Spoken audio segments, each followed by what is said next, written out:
Hello everyone, namaste all. তো আজকে আমি দেখাবো কিভাবে কম্পিউটারের যে প্রোগ্রাম ফাইল আছে সেই প্রোগ্রাম ফাইল কম্পিউটার থেকে আনইনস্টল করব।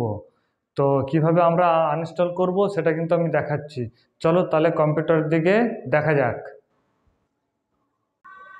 তো প্রথমে স্টার্ট বাটনে ক্লিক করতে হবে।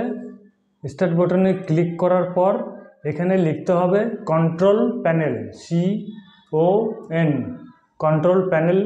এখানে ক্লিক করলাম কন্ট্রোল প্যানেলে।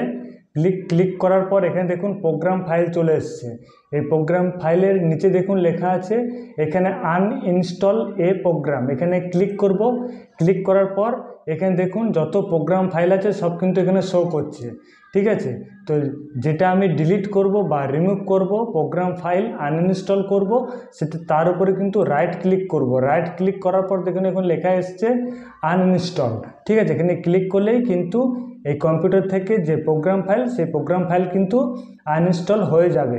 তো এরকম ছোট ছোট আপডেট পেতে গেলে আমার চ্যানেলটিকে অতি অবশ্যই লাইক এবং শেয়ার করবেন, ভালো লাগলে সাবস্ক্রাইব করবেন। Thank you.